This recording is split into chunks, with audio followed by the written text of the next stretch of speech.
ఒకటవ కీర్తన మరి దావీదు రచించినటువంటి కీర్తన. మొదటి వచనము, దావీదు ఈ రీతిగా పాడుతూ ఉన్నాడు. దేవా, నా మొర ఆలకించుము, నా ప్రార్థనకు చెవియొగ్గుము. దావీదు దేవునికి మొరపెడుతూ ఉన్నట్లుగా ఇక్కడ మనకి కనిపిస్తూ ఉంది, ప్రార్థన చేస్తున్నట్లుగా మనకు కనిపిస్తూ ఉంది. మన జీవితంలో ఇది ఒక అలవాటుగా మార్చుకోవాలని మరి పరిశుద్ధ గ్రంథం మనకి తెలియజేస్తూ ఉంది. ఏంటి? దేవునికి మొరపెట్టడము, దేవునికి ప్రార్థన చేయడము. ఈ రెండు కూడా మనకి ఎప్పుడు అలవాటుగా మారిపోవాలి మన జీవిత విధానంలో. దావీదు అంటూ ఉన్నాడు కదా, నా ప్రార్థనకి చెవియొగ్గుము, నా ప్రాణము తల్లడిల్లగా భూదిగంతముల నుండి నీకు మొర్రపెట్టుచున్నాను అని దావీదు చెప్తా ఉన్నాడు. ప్రాణము తల్లడిల్లగా అంటే తనకు కలిగిన వేదన బాధలను బట్టి తన ప్రాణము కూడా తల్లడిల్లిపోతూ ఉంది. ఎలాంటి పరిస్థితులు ఎదురైనాయో కానీ, అంటే బహుశా సౌలు తరుముతున్నప్పుడు కావచ్చు, లేకపోతే తన కుమారుడు అబ్షాలోము తరుముతున్నప్పుడు కావచ్చు, జనులందరూ కూడా తనని అసహించుకొని చంపుదామని రాళ్ళు రువ్వే పరిస్థితులు కావచ్చు. కానీ ఎలాంటి పరిస్థితులైనా కానీ దావీదు ప్రాణము తల్లడిల్లుతూ ఉన్నప్పుడు ఆయన చేస్తున్న పని ఏంటంటే దేవునికి మొరపెడతా ఉన్నాడు. ఆయనకి ప్రార్థన చేసి అడుగుతూ ఉన్నాడు, అయ్యా నా ప్రార్థనకి చెవియొగ్గు ప్రభువా అని చెప్పేసి ప్రభు సన్నిధిలో అడుగుచూ ఉన్నాడు. నేను ఎక్కలేనంత ఎత్తైన కొండకి నన్ను ఎక్కించుము అని ప్రార్థన చేస్తూ ఉన్నాడు. అంటే దావీదు తనకున్నటువంటి ఆ గొర్రెల కాపరి స్థితిని జ్ఞాపకం ఉంచుకొని, నేను ఏపాటి వాడను ప్రభువా, నేను గొర్రెల కాపరిని, ఎన్నికలేని వాడను, అయినా కానీ నేను ఎక్కలేనంత ఎత్తైన కొండను నువ్వు నన్ను ఎక్కించు ప్రభువా అని ప్రార్థన చేస్తూ ఉన్నాడు. ఈరోజు మనము నేర్చుకోవాల్సిన పాఠం ఏంటంటే, మన స్థితిని చూసి మనం ఎప్పుడు మనల్ని మనం తగ్గించుకోవద్దండి. మన స్థితిని చూసి ఎప్పుడు మనము దిగజారుడు ఆలోచనలు ఆలోచించొద్దు. మన స్థితిని చూసి నా గతి ఇంతే, నా పరిస్థితులు ఇంతే, నేను ఇలా ఉన్నతమైన స్థితికి నేను వెళ్ళలేను అనేటువంటి ఆలోచనలోకి మనం వెళ్ళిపోవద్దు. మనకున్న దేవుడు గొప్ప దేవుడు, ఐశ్వర్యవంతుడు, శక్తి గలవాడు, సర్వోన్నతుడు, భూమి మీద ఆకాశము మీద సమస్తం మీద అధికారం కలిగిన యేసయ్య మనకి దేవుడుగా ఉన్నాడు. కాబట్టి ఆ దేవుణ్ణి మనం అడిగితే మనకి ఎక్కలేనంత ఎత్తైన స్థానానికి ప్రభు మనల్ని తీసుకెళ్తాడు. బహుశా నీకు జ్ఞానం లేకపోవచ్చు, చదువు లేకపోవచ్చు, లేకపోతే శక్తి లేకపోవచ్చు, కానీ ప్రభువుని అడిగితే ఆయన ఉన్నతమైన స్థానానికి నిన్ను తీసుకెళ్తాడు. ఇక్కడ దావీదు అదే పని చేస్తూ ఉన్నాడు. ఏంటంటే, అయ్యా నేను ఎక్కలేనంత ఎత్తైన కొండకు నన్ను ఎక్కించు అని దేవుని సన్నిధిలో మొరపెడుతూ ఉన్నాడు. మన దేవుడు శక్తి కలిగిన వాడు, ఆయన ఏదైనా చేయగల సమర్థుడు. కాబట్టి ఆయన సమర్థతను బట్టి, ఆయన శక్తిని బట్టి మనం ప్రార్థించే వారంగా ఉండాలి. మన బలహీనతను బట్టి అయ్యా నాకు ఇంత మాత్రమే చాలు, నాకు ఈ కొద్దిగా చాలు అని అడగాల్సిన అవసరం లేదు. మన దేవుడు సర్వోన్నతుడు కాబట్టి, ఆయన ఐశ్వర్యవంతుడు కాబట్టి, ఆయన దగ్గర ఉన్నదాన్ని బట్టి మనము అడగాలి. ఎక్కలేనంత ఎత్తైన కొండను ఎక్కించేవాడుగా మన దేవుడు కనిపిస్తూ ఉన్నాడు. ఇక్కడ 3వ వచనంలో దావీదు రాస్తూ ఉన్నాడు, నీవు నాకు ఆశ్రయముగా నుంటివి, శత్రువుల ఎదుట బలమైన కోటగా నుంటివి. దేవుడు మనకి ఆశ్రయంగా ఉన్నాడని దావీదు జ్ఞాపకం చేస్తూ ఉన్నాడు. మనకి సమస్య వచ్చినప్పుడు ఎవరిని ఆశ్రయించాలి అంటే మన బంధువులను, మిత్రులను కాదు, కానీ మొట్టమొదటిగా దేవుని ఆశ్రయించాలి. దావీదుకు కూడా చాలామంది రక్త సంబంధులు ఉన్నారు, అన్నలున్నారు, 7 దాకా అన్నలున్నారు, తన తండ్రి ఉన్నాడు, తనకి చాలా ఆస్తిపాస్తులు ఉన్నాయి, గొర్రెల మందలు ఉన్నాయి. కానీ తన బలహీనత వచ్చినప్పుడు, తనకి అవసరత వచ్చినప్పుడు ఆయన ఏం చేస్తూ ఉన్నాడంటే దేవుణ్ణి ఆశ్రయిస్తూ ఉన్నాడు. కాబట్టి మనం నేర్చుకోవాల్సిన పాఠం ఏంటంటే, మనం ఎంత చిన్నవారమైనా మనం ఎక్కలేనంత కొండను ఎక్కించే దేవుడు మనకి దేవుడుగా ఉన్నాడు. అలాగే మనం ఎలాంటి పరిస్థితిలో ఉన్నా మనకు ఆశ్రయమైన వాడుగా దేవుడు మనకున్నాడు.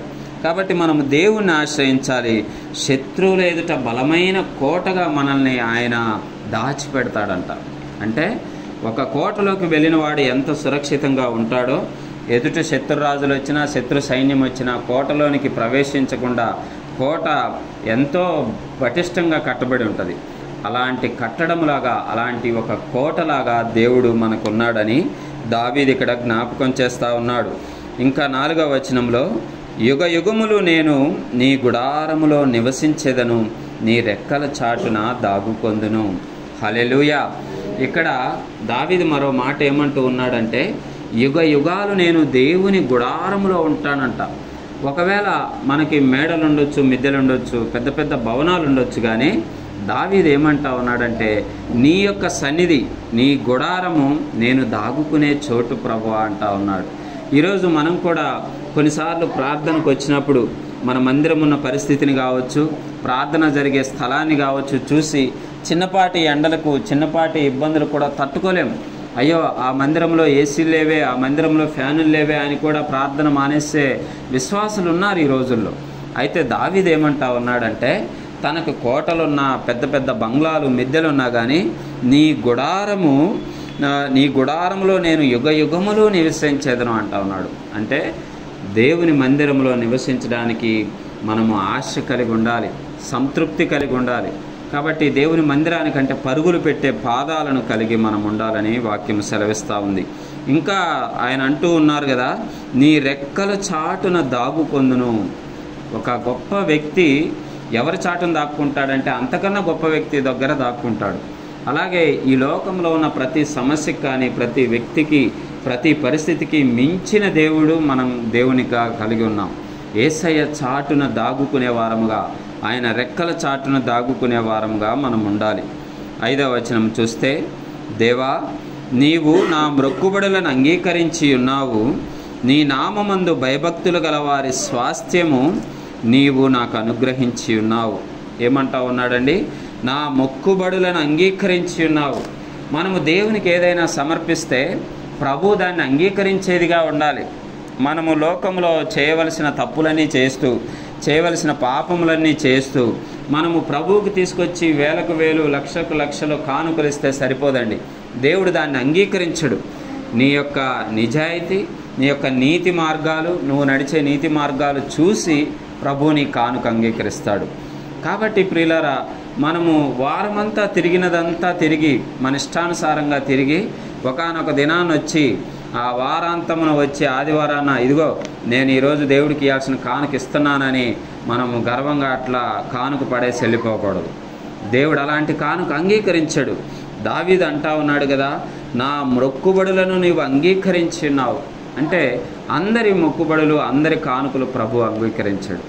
ఆయనకి ఇష్టతరమైన, ఆయన హృదయానుసారమైన జీవితం మనం జీవించగలిగితే అప్పుడు మనం ఇచ్చే కానుక అది రూపాయి అయినా, 2 రూపాయలైనా, నువ్వు ఇచ్చే 1000 అయినా, 10,000 అయినా, ఎంతైనా కానీ అంగీకరించబడుతుంది. కానీ మనకి ఆయనకి ఇష్టము లేని జీవితము జీవించి ఆయనకి కానుకలిస్తే ప్రభు అంగీకరించేవాడుగా లేడు. ఇక్కడ ఇంకా మరో మాట అంటూ ఉన్నాడు, నీ నామమందు భయభక్తులు గలవారి స్వాస్థ్యము నీవు నాకు అనుగ్రహించి ఉన్నావు.